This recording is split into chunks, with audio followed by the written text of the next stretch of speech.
Get him on my screen. Hey, Bruce, good to see you. You know, we talk about the conjecture. Rod, thanks for having me. You betcha. We talk about the conjecture of the Canadian Football League season. It is what it is. It all has to do with crowd size. For you guys, you know you're going to play. So how's that sitting with you guys as you prep for 2021? You know what? It's exciting. We're looking forward to it. I think the players are excited to get back together. They're excited to work together, run together, and we get a chance to see and work with a little CFL on the side as well with it. I think it's a cool opportunity for us. You know, I was talking to Mark McConkey, your head coach, on this program a few weeks back. It was when your spring camp had been canceled, and he said that it really put you guys behind the 8 ball in terms of your prep. But since then, you've learned that you're going to be playing a shortened season. Are you on the field now? Are you working out now in absence of that spring camp? Or what's the status of your football program right now? Yeah, we're allowed to be out in the field. We've been out in the field since the beginning of May.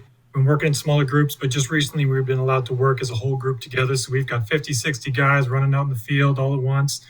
We're going 3-4 times a week for some of the team, for some of the players, depending on their positions and what's going on. So we've got position workouts, change of directions, speed workouts. We're doing all sorts of work on the field. So it's nice. The boys are finally back together and not just in small groups. They get to see each other and we're outside. So we're following all the protocols. It's a wonderful thing. The guys are fired up and we're making some good progress out there, Rod. It'll be good to see come fall and we can kick off again.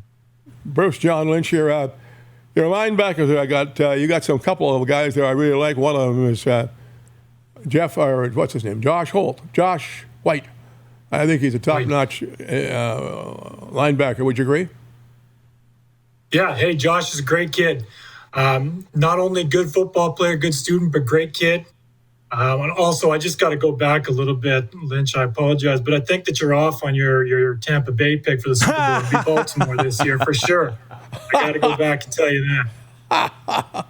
Yeah, they already lost out on Julio Jones if they were in the running. They already got one loss on the board, right. Bruce. That's right. Anyways, we could sit and talk NFL all day if you wanted to. What is the optimism of your players, by the way? I've interviewed a few of them, but man, every night, if that's when you're practicing, I assume is at night, they must just be jumping sky high. Yeah, it's a different type of, intensity and different type of purpose that the guys have this year. Because they've felt football being taken away from them. It's a whole different ballgame for them. So I think that, we every day that the players are out in the field, there's intent and there's purpose. And it's meaningful and they understand what it's like to not have it. So they're putting everything into each rep or getting on the field. It's really nice to see that they're putting everything towards having a good season and bringing it out as a team. Every conference in U Sports intends to play in 2021, which is just music to everybody's ears. But let's just talk about Canada West because we got a lot of viewers on the prairies, obviously, Bruce. What is the outlook right now? I know you're focused only on your own team for sure, but that Husky rivalry is going to be huge. Always, Calgary's been great for years now. What's the outlook for Canada West? Canada West is always a tight conference, and everybody's always going to play you hard. Rarely are you going to find a game where you're winning by 30 or 40 points. You got to play for all 4 quarters. And so, you know what, like you said, we're obviously focused on us. We're looking at other teams as well and what they're doing and who's moving on and who's coming back. But I think it's going to be tough. We got a bunch of good teams we're going to have to play against, but we're going to have to, I'll give you the politically correct answer. We're going to have to come out and we're going to have to play our game and we're going to have to show people that we're here to stay and we're not, that we mean business. Isn't it nice to actually be able to talk about football for the first time in a year and a half? It sure is. It's nice. My wife and kids are sick and tired of me talking football and recruiting and everything at home. So it's nice to talk to someone else other than Mark and Rats and even guys like Coach Stusek. And they're sick and tired of hearing me. So someone else is nice to talk to as well. Well, hey, and I got to say, we got a ton of viewers in Winnipeg that are watching on Game Plus Television. It's carried by Bell MTS Cable. So you got Kyle Borsa and Robbie Lowe's drafted by the Bombers. Forgive my ignorance. If there were no CFL season, are they eligible to come back with you? What's their university eligibility remaining as Bomber prospects? Yeah, both those guys would have a year or two of them returning, coming back under the new rules. So if they don't get their CFL shot this year, we both got a chance to come back and make some headway with us on the field. So you'd like to see that, but on the flip side, your quarterback, Josh Donnelly, told me he hopes there is a CFL season that he does never have to see Nelson Lacombo again on a U Sports field. So funny how the two are intertwined, isn't it? Yeah, it sure is. But you know what? They got some good players, and we're excited to see those. We want that competition. We want those guys to come back. We don't want to play against the second best and leave other people with excuses. We want to see the competition. We want the guys to come in, and we want to see what we got as well. Of course. Hey, on your business card, obviously says offensive special teams assistant, but it also says academic coach. And I'll be honest, I've heard of academic consultants, that kind of thing, but I've never heard an academic coach. So can you explain that role for yourself with the University of Regina Rams football program? Yeah, so as the academic coach, one of the big things I'm trying to do here is help the players find success academically, and whether that's helping them with tutors or pushing them into correct classes and throwing them into advisors and making sure they're getting into the right spot.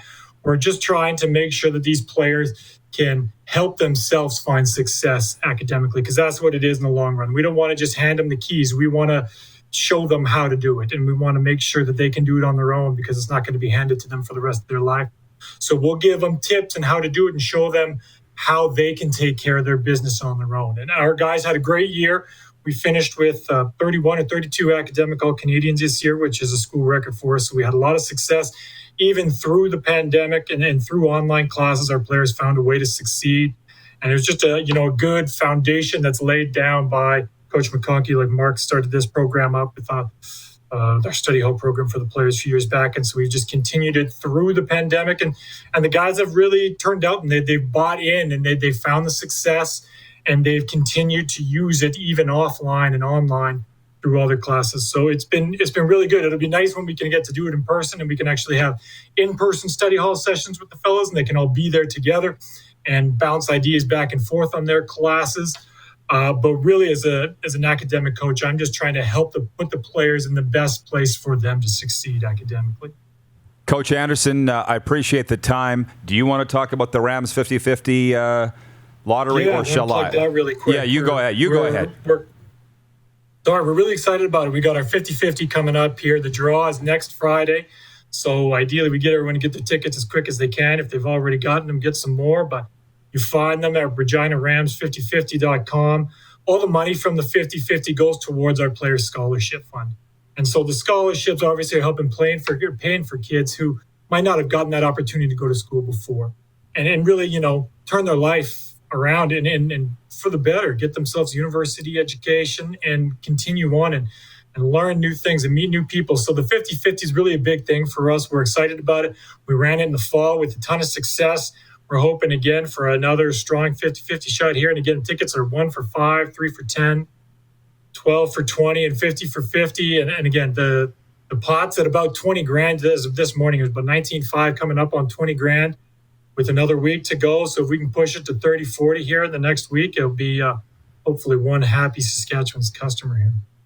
You betcha. All right, Coach. I appreciate it. That's reginarams5050.com. Thank you. Good luck, and we'll be talking to you as the season approaches. Hey, thanks, Rod. Thanks. We'll see you again soon. You betcha. Regina Rams offensive and special teams assistant and academic coach Bruce Anderson joining us in advance of the 2021 U Sports season.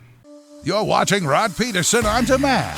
For more of The Rod Pedersen Show, visit rodpedersen.com or follow Rod Pedersen on social media.